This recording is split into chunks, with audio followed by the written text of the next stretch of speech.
কিন্তু আদ্রিতার নীলের কথা একটু সন্দেহ হয়, কারণ ফোনটা দেখে একেবারেই আসল বলেই মনে হচ্ছিল।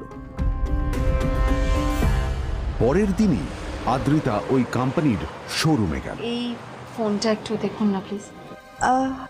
ওয়াও, আচ্ছা ম্যাম, আপনি কি মিস্টার রয় চৌধুরীর বন্ধু?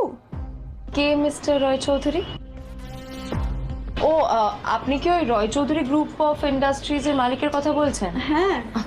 না না, আমি ওনাকে চিনি না। আমি কেন, আমার মনে হয় কেউই ওনাকে চেনে না। বড় বড় মানুষেরাই ওনা দেখা পান না।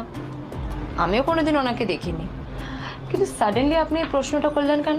অ্যাকচুয়ালি ম্যাম, আপনার হাতের এই ফোনটা আসলে এটা ফোনের স্পেশাল এডিশন। এই কাটিং, এই ডিজাইন, এই লোগো, এটা জাল করা ইজ নেক্সট টু ইম্পসিবল। আর গোটা ভারতে বিক্রি হওয়া এই ফোনের সেকেন্ড পিস এটা, যেটা মিস্টার রয় চৌধুরী কিনেছিলেন। সেজন্যই জিজ্ঞেস করছি ম্যাম, আপনি এই ফোনটা কোথা থেকে পেলেন? তবে কি নীলই মিস্টার রয় চৌধুরী, নাকি নীল এই ফোনটা চুরি করেছে?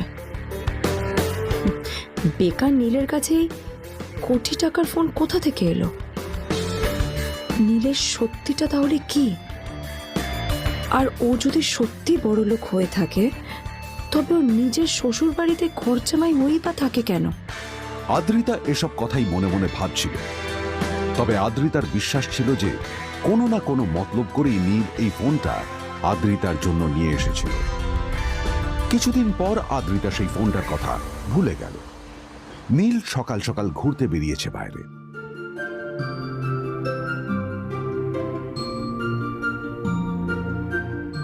কটা বাজে রে? আমার খুব লেট হয়ে গেছে বুঝলি।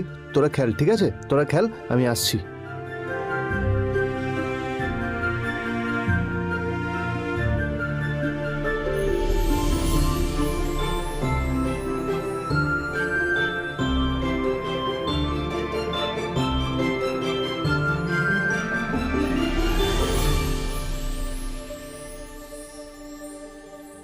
নীল, জল পড়ছে না কেন দেখো না।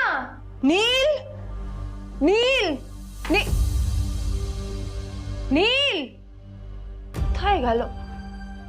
নীল, আমার লেট হয়ে যাচ্ছে আর বিজন আমার ওয়েটও করছে। বিজনের নাম শুনে নীলের মুখটা ফ্যাকাশে হয়ে গেল। আদ্রিতা নীলকে উপেক্ষা করেই বলল, আরে যে এই ছেলেটার মতো আর একটা ফাঁকি বাজনা তুমি পাবে না। তুমি কেন দাঁড়িয়ে আছো? এই যে শোনো শোনো শোনো শোনো, দাঁড়িয়ে আছো কেন? তোমাকে আমি বলেছিলাম আয়রন গোল্ড ডায়মন্ড তোমার সেটটা তুলেছো, তোলোনি তো। এইটা চাই না আমার। তুমি আমার সাথে অফিসে যাবে, ফেরার পথে তুমি সেটটা নিয়ে আসবে। তোমার জন্য সবসময় লেট হয় অফিসে, তোমার জন্য বিরক্ত লাগে।